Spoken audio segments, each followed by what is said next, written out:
a pleasant good afternoon to each and every one of you again, viewing on whether our Facebook or our YouTube channel.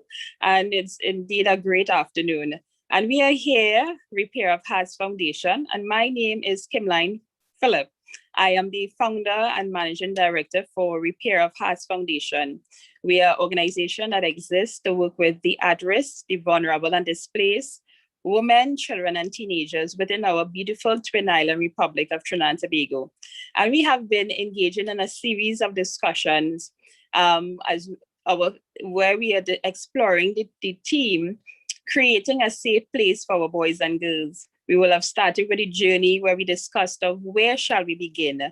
And in that episode, we had our clinical therapist, none other than Natalie O'Brady McDowell, along with Adrian Alexander, who is also a consultant. And they would have discussed, the issue is where it lies within the home.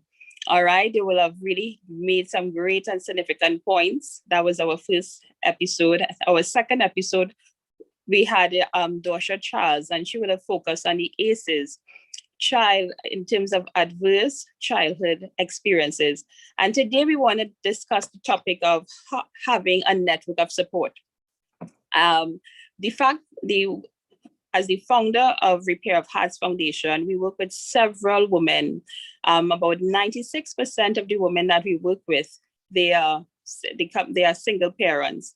And many of them are consumed, they are fatigued, they're really exhausted and overwhelmed. Well, with regards to working with their children, it seems to be a task on a daily basis. And we have been really providing social assistance, sort of counseling, mentorship, and several other factors to really be able to alleviate and to be able to be a great support to such families that we assist. However, with that support being given, there is always need for more and more support. So we saw the need to really have this episode today, where we want to really talk about having a network of support. I believe it was Bishop Austin, where he made mention, if we are not networking, well, then we are not working.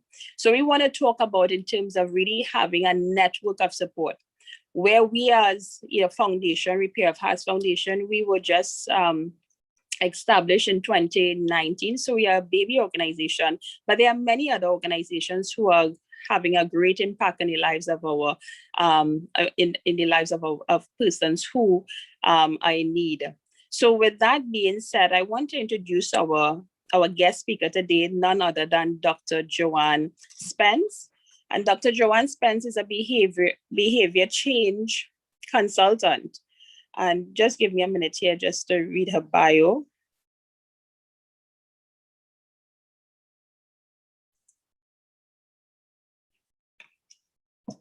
She's also the chief consultant at the Therapeutic Assessment Center. She's a lecturer and course developer at UWI. She wears several hats. She's also the author of 6 books. She is the board director presently at YTEP. She's also a committee member at the SCA and Concordat. She's also a member of the Oxford Society of Scholars. So indeed a woman of with great wealth of knowledge and wisdom that indeed will be able to be a great blessing to this afternoon as we have the discussion. She's also involved with reference to the Association of the Caribbean Criminal Justice Practitioners, as well as presently she is the Trinidad and Tobago chapter president for She Is Still Dope organization. And what we will also want to highlight about Dr. Joanne Spence is that she was also awarded in 2013 the International Women's Day Award for work in youth development from the Ministry of Labor and Micro Enterprise. So without further ado, I really would like Dr. Joanne Spence, so just to greet our viewing listeners at this time. Good afternoon, everyone, and thank you, Ms. Phillip, for inviting me to share with you this evening. It is really a pleasure and honor I'm looking forward to it, and I hope that whatever I share with you, that you'll be able to benefit from and use it in your lives in terms of helping our young people create a safe space. Definitely. And I know the knowledge that you are going to impart it definitely will be very impactful. And again, today is just about us talking about creating that safe place for our boys and girls. Our boys and girls are under attack, and indeed we want to be able to, as adults, to be able to create that safe place. And as today, as we explore the topic, having a network of support. But before we even discuss about the network of support, as I read your bio, you made mention that you're a behavior change consultant. Can you share with the listening audience what that is exactly? Sure, definitely. Okay, so I am specializing in a number of different areas that create the space for persons to change. So that I am a trained mediator, and in mediation, what we do is try to help people change behavior. I'm a counselor, which also, in terms of training, I'm trained as a counselor where we work with persons to help change behavior.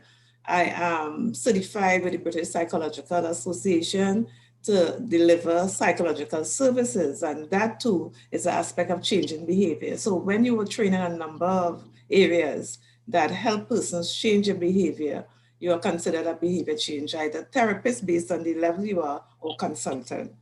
Yeah, so that's why we have that name, behavior change consultant. Yes, Thanks I for hope.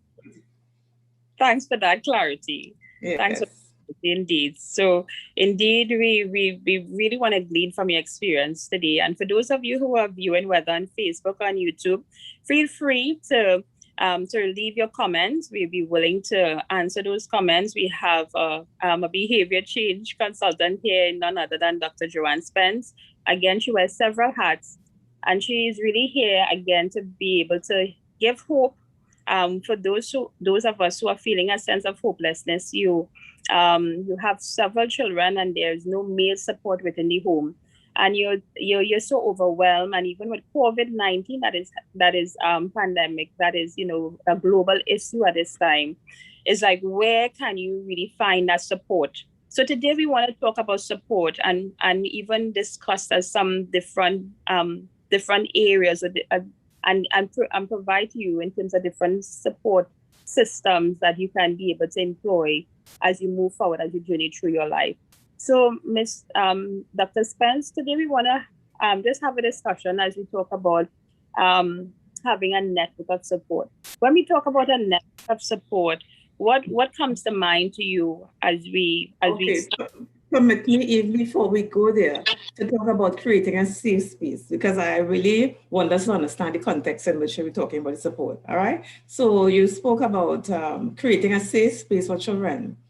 And I want us to understand that a safe space, that it does not necessarily mean a physical environment, but it's an environment in which persons can feel confident that they will not be exposed to any kind of discrimination, any kind of harassment, or any kind of emotional or physical abuse. So that's important for us to understand. Now, even looking at the background and the history of the safe space, the term safe space originated in the 60s from a feminist and a gay liberation movement, which we now call the LGBT community. However, the concept started in the 40s with a psychologist by the name of Lenwin, who really wanted to change the behavior of persons and to kind of challenge their behavior. So he started group therapy.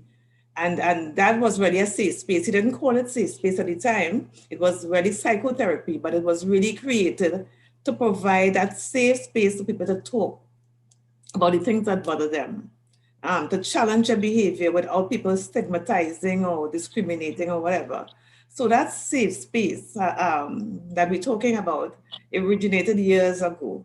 And I wanted us to understand that. And why do we need a safe space? Is because people want to be able to talk without being judged. It allows you to feel supported, accepted in the way you feel about things. And usually as parents, we tend to judge our children and condemn them so much that they don't feel that it is safe in the home or among their parents to talk about the things that bother them. And that includes abuse. And I felt it was very important for us to understand the whole concept of the safe space is not a physical, necessarily a physical space, but a space, an environment where our children can discuss, can share their opinions, can feel free to break down and cry, can feel free to say, well, you know, what happened? Somebody interfered with me, somebody touched me in the wrong place, you know? And if we continue to provide a space where they will feel comfortable to talk, it means that we'll never hear about it. So a safe space is very important. And I just wanted to say that before I move forward. Yes? Indeed, and that was great in terms of really being able to establish that, because many times we think it is a physical space, but it's so important for us to have to share that it's not just a physical space, because many times our children indeed wants to feel that level of safety, but it really isn't there. So it's good where we can really provide that environment where our children can be could really just be open to share concerns. Definitely. Yeah, without being condemned. All right, so let's look at the support network. I chose to talk about a support network because I believe that, you see, the whole concept of a village raising a child, I think that's very, very important. We don't find it being activated now because of a number of things, which include abuse and so on, of the privileges that some persons have. A number of reasons, the whole issue of trust and so on, so that the whole idea of a village raising a child, it's kind of lying low in terms of people really not accepting, not really acknowledging, not really, how could I say, well, actually utilizing that concept because of the fear, because of the mistrust and so on. Who should I trust? But I want to share with you this evening in terms of that network of support and how we can establish it to ensure that it's something that we feel comfortable about, because support is very important. We can help a child by offering that practical and emotional support when we have a network. Now, we're in a situation, particularly now with the COVID, where we find that a number of parents are so busy because of how work is, in terms of you may have to go out to work and your children have to be at home doing their online classes. Who are the adults that would supervise them while they're home? Who are the persons who would give them the kind of support that is needed? And that makes it more important for us to have a network of support, a support network, so that we can get persons to help our children in terms of guidance, in terms of monitoring and things like that. It's very, very important. So support, network of support is very important. Ms. Phillip, you wanted to add something before I move on, or you? Right. So as you made mention with reference to support, well, I know you're going to probably lead later in terms of the question I'm going to ask, because at the Repair of Hearts Foundation, we deal with women. Many of, as I said, about 65% of the women are single parents. As 69% of the women are single parents. And with that being said, many of them have large families where it's either 6, 7 children. And as you made mention with reference to the COVID pandemic, many of them are now unemployed, and the challenge now is how to really be able to take care of the needs of all of them, even with the online schooling that is taking place. From your experience, and I know you run a therapeutic assessment center, what are some of the ways in which we can help parents be able to cope with that? Because some of them are also, they don't have, how should I say, even in terms of a good relationship with extended family members as well, with regards to being able to, provide a sort of support system for them as they are able to effectively raise their children. Okay, so let me tell you some of the challenges that parents are having, particularly single parents. In terms of the schooling, the online schooling, for some parents, they are unable to maneuver the whole online system, understanding the technology and so on. So that is a challenge for some. Some of them may not even have the instrument that is needed, like a laptop or so. So that is another challenge. Then we have parents who, now we have to understand that this online learning, it means that the parents have to do a lot of the work. So you have to know, you must be knowledgeable of the work to help your child. And parents are having that challenge where, listen, I can't help my child because I really don't know what to do. I don't know it for myself. So I can't help the child. So parents are experiencing all the challenges, and so the network of support is very important. Now, what I recommend that you do, and that's why I'm talking support today, is to find persons, and I'm going to talk in about three steps in terms of helping parents provide to get that kind of support. Find persons who you trust, because that's key now with the number of things that are happening, abuse and so on. You have to have persons who you can trust. You must be able to connect with family members because, listen, sometimes they're the ones who can help you when you can't probably cook a meal because you might have to rush off to go to work. Sometimes some parents no longer employed and it's difficult for them to be able to meet the needs of their family. So support throughout is a very, very important. And you have to find persons who you trust, whether it is in a family, whether it is a good parent or very good friends, that you can let them know and be honest and open with them and let them know what is happening and what kind of support you need. Sometimes you would work with a NGO, but when you have that personal support system, that one-on-one, it's more, and the word personal is very important because NGO may be able to give certain basic things, but there are things that they may not be able to provide. For instance, if you have to go out to look for a job and you need someone to watch your children online while you're doing that, you need to have, it's not an NGO, it's some individual who you can trust, who you can say, listen, could you throw eye on your children for me? So it's important, apart from the network of other NGOs, you have to have your support system, whether older sibling, whether it's a family member, whether it's a good friend that you can trust. But you have to have people who you can call on to say, listen, I'm out for the day. I don't have any food. Could you just drop something for the children to eat? Could you just throw an eye on them for me? They're home by themselves. Whatever it is, we have to be able to have that one-on-one support for our children. Yes. And you made an Yes, go important you made an important point. We must find people that we can trust.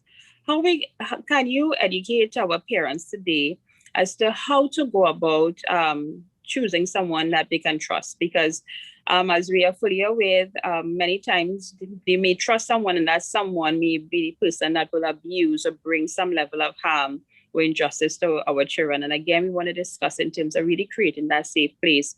So we want to have in that network of support, but how do we go about really choosing the right set of people to trust? very Can you good give us that? question. Yes, very good question. Now, the thing about it is that you don't trust person on a one-off. It's a building relationship after a period of time that you gain trust. So how could I trust someone? It's not just first they meet you, I would trust you. You have to build a relationship with that person. If you're trusting someone with your children, it is important for you to go out with them, eat with them, go have socialized sessions with them so that you'll be able to understand that person because people can create a very good impression in your discussion. But when you see them in social settings, you go out to dinner, you go have a little something, probably some little function or whatever. Only under those conditions you see the true person come out because they spend enough time for them to stop hiding and to show the real person that they are. So it's important for us to recognize that it's not just a one-off. You don't just meet somebody, talk with them and trust them. You have to be able to go out, invite them home for lunch, do things that you could, engage them in things that you all can do together so that you can see the character of that person coming out. What is also very important, if we're looking at trusting persons with our children, we need to have them go out with us and the children. See how they treat with them. See how our children comfortable with them. Anytime your child is not comfortable with someone, pay attention. Sometimes we say they're rude and whatever, we just palm off. No, pay attention. There's some level of discomfort, and that's why that child may not be comfortable. And when children are around adults, pay attention to the interaction. If they are close with them, if they are pulling away from them, pay attention to those things because if those are the persons that we plan to leave them with in the future, and the child doesn't feel comfortable with that person, sometimes they're picking up something Sometimes they would have experienced something that we did not know about, and we need to pay attention to those things. So I'm saying for us to trust people, we need to spend some time with them and also have them interact with you and your children together to see how your child is responding to that individual. Yeah. Thank- Thanks for those important tips. And again, for those of you who may be viewing us on Facebook, on YouTube, feel free to leave a comment. You can ask Dr. Joanne Spence a question that, based on what all that you have been sharing thus far, something you probably stir up in your mind, have your memory, where you can feel free to just leave a comment.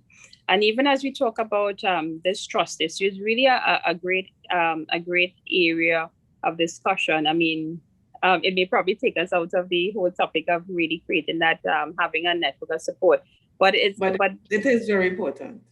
It's critical because Critical. I've seen many times in the need of desperation, even support. A lot of our single mothers, I recognize, they were just someone comes and they probably show some level of interest in the mother and not necessarily may have the concern for the children. And sometimes the parents now will even palm off the children on some of the male counterparts. And you can see that the children, there's a great level of discomfort. And sometimes the children may come and confide in another, in someone that they trust. Many times I see it happen here at our foundation. They will come and share the children, that is, and they may not necessarily tell the mother, because sometimes the person that the mother may support maybe the breadwinner and so forth. So it tends to create a very complicated scenario. Yes, but even as we are coming to a close with reference to the episode, I want to give you the opportunity to just share a little more with regards to the network of support that we really be able to very important. Yeah. So what I wanted to talk about is in terms of 3 steps in us building this network of support. And I would have mentioned earlier that what you have to do is develop a relationship with persons in your child's life. For instance, it might be an older sibling, it might be a family member, it might be godparents, or it might be very good friends. But you have to be able to establish that relationship with your child and that person. Step 2, you need to consider the role of each of those relationships in your child's life and how these connections could be strengthened. And you mentioned earlier that sometimes the child may, or the parent may not be in good relationship with other family members. It's important to strengthen that relationship because we don't know when we would need them. So that's very important. You need to strengthen relationships, whether it's a good friend, whether it's a family member, whoever it is, maybe a godparent. Step 3, allow your child to identify the people in their life that they feel comfortable with. That's very important because we spoke about the whole trust issue. If a child doesn't feel comfortable to trust somebody, it means that they would not share with that person. So discuss with the child who they feel comfortable with and why. Number 4, spend time with people in your child's network. And I said that earlier. It's important for you, the child, and that person that you're going to develop a relationship with, who will be a support system. Spend time with them. Go out, nurture that relationship, and ensure that you're able to observe how the child interacts with that person. That's very important.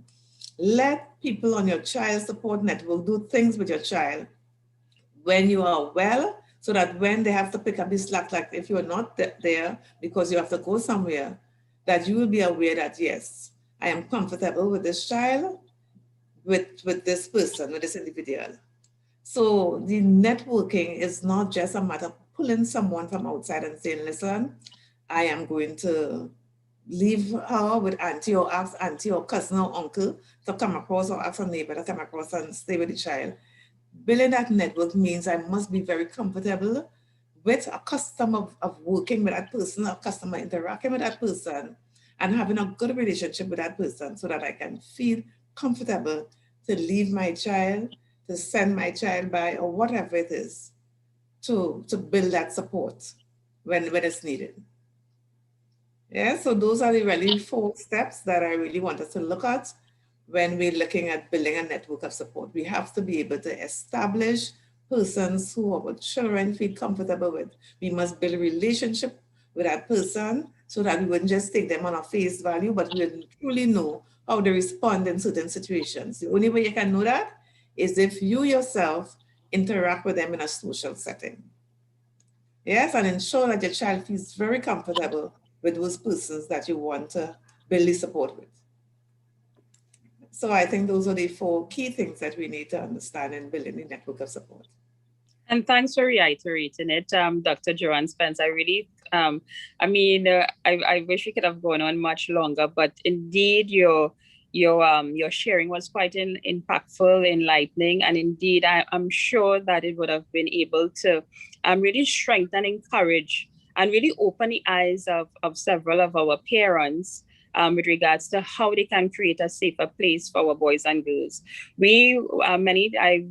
Quite often we say that our children are the future, but we tend to differ to say that they are even our very present. So we want to really be able to ensure that abuse and violence doesn't plague them. So as we follow these 4 steps, we can be able to see and be able to make a positive impact so that we can effectively protect our boys and girls. So again, I want to just thank. Could I just close by saying one thing? Sure. My pastor always say that your network is your net worth. Your network is your network. So parents, understand that you must be able to network to help you, especially in this time critical, where we have COVID, and during the COVID period, we have increase in abuse, child abuse and so on, even domestic violence. So your network is your net worth. Yes? Very Indeed. important.